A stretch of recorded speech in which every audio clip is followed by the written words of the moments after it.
There's been a lot of talk about Hawaii lately, especially what's going to happen after they start rebuilding Maui. And it got me thinking and reminded me about the dark history of how Hawaii was stolen from its native inhabitants. It's a similar story to a lot of stories in history that begins with the arrival of missionaries with quote-unquote good intentions, and then they all get led down the paths of greed and corruption, and the story ends with the devastation of land, the oppression of native peoples, and the outright theft of an entire country. This is the dark history of Hawaii. American missionaries first arrived in Hawaii. They quickly amassed power, building businesses and claiming arable land that they transformed into plantations. They worked closely with the ali'i, or sacred Hawaiian nobility, closely linked to the gods.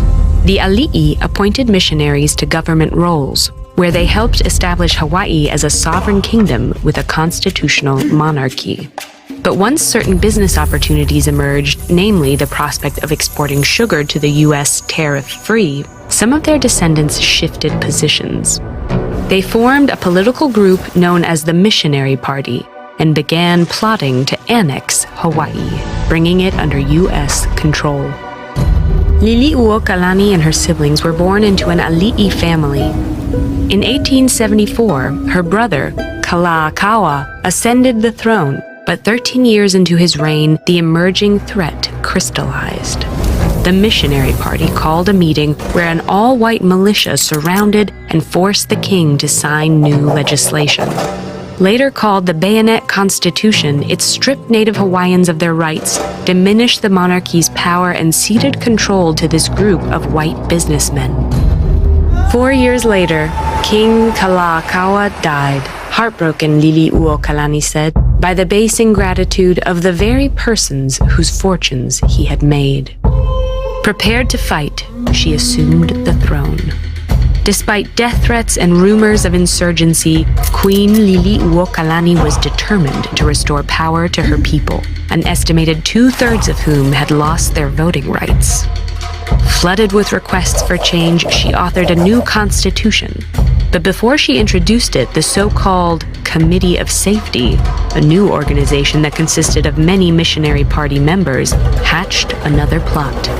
Under the false pretense that this new constitution endangered American property and lives, they staged a coup on January 17, 1893.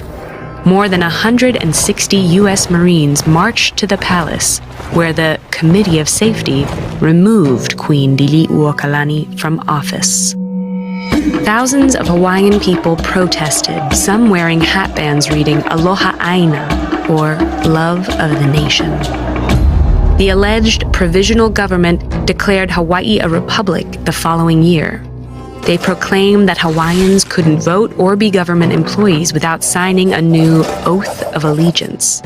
Many refused. The following year, some of Liliuokalani's supporters attempted a counter-revolution. The Republic responded brutally, jailing hundreds and sentencing 6 people to death. In exchange for their release, the Republic made Liliuokalani sign a document that claimed to relinquish her throne, and they imprisoned her in the palace. Under constant guard, she composed songs expressing her love for her people and began making a patchwork quilt that told the story of her life. While she was only allowed news that had been reviewed by her jailers, her supporters often brought her bouquets from the garden she dedicated to them, wrapped in newspaper. After 8 months, Liliuokalani was placed under house arrest. As soon as it was lifted, she traveled to Washington, D.C. with Hawaiian nationalists and over 20,000 signatures. There, they successfully convinced Congress to halt the Republic's annexation treaty.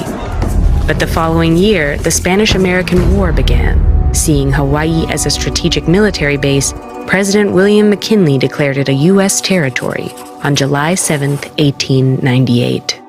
Breaking international law and devastating Queen Liliuokalani and her people. She spent the rest of her life petitioning for the restoration of her lands, native Hawaiian rights, and national liberation.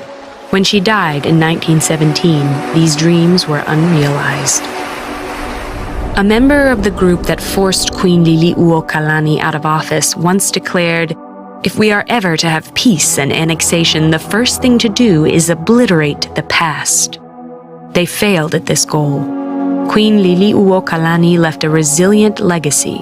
Her commitment to her land and people never wavered, and many Hawaiians continue to fight in her memory. Speaking of Hawaii's children, Queen Liliuokalani said, "It is for them that I would give the last drop of my blood."